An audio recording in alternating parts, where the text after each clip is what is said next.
Nous sommes ici au Mondial Automobile 2006 avec Eric Ancelin qui est Deputy General Manager pour Cevic. Cevic, c'est pas un household name for our readers. Peut-être tu peux nous expliquer un peu ce que c'est la société et ensuite tu vas faire une petite démonstration des deux produits qui fait un carton ici au salon. Oui.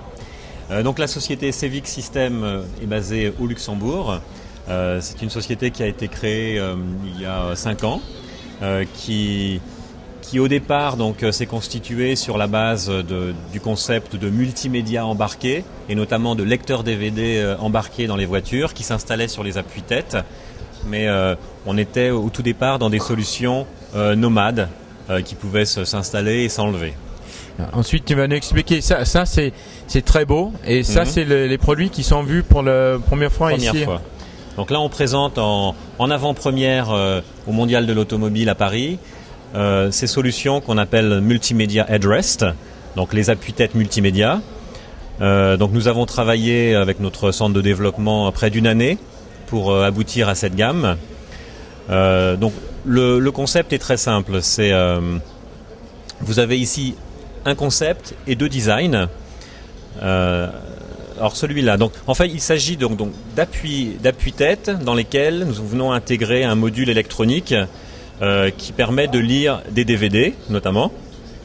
Comment ça fonctionne? Donc vous avez sur ce modèle, j'appuie ici, je bascule l'écran et vous avez la fente pour lire les DVD qui est ici. Donc imaginez votre passager arrière met son DVD ici, s'installe confortablement dans le véhicule, prend un casque infrarouge. D'accord. Vous avez un port infrarouge ici et il peut visionner son DVD tranquillement pendant le transport. Donc c'est vraiment un moyen de faire et là effectivement c'est plus ou moins la même chose. Là le lecteur DVD est directement sur ce design le mangeur de DVD est juste au-dessus ici et on peut orienter l'écran vers le haut, vers le bas afin que l'angle s'adapte bien à la hauteur les avions. De votre enfant.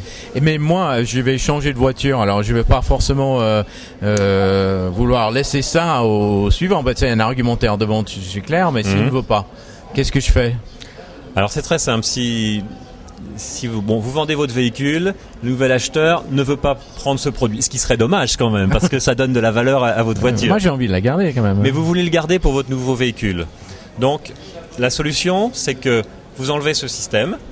Vous nous le renvoyez à notre centre européen au Luxembourg et nous allons désassembler le produit.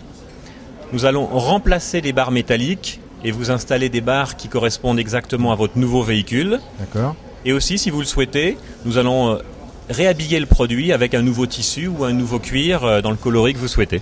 Et ça coûte beaucoup Alors en fait, cette opération de rechange va coûter maximum 20-25% du prix neuf du produit. Donc ça c'est avec un rechange total, cuir, etc. Cuir, métal. C'est juste la taille pour Juste le métal, ça sera à peine 15% du prix du produit. Non, je sais pas, mais j'ai gardé. Et en fait, Eric, vous disiez qu'il y a peut-être un petit scoop. Ça c'est un lecteur de DVD, mais je pense que les ingénieurs travaillent un peu sur d'autres choses, non?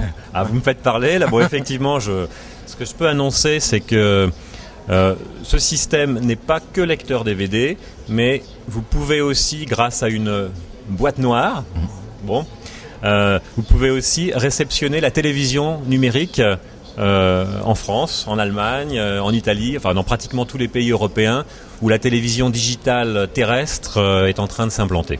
Mais le home cinéma embarqué est bien embarqué là. Tout à fait. Eric, merci beaucoup, mais à très bientôt.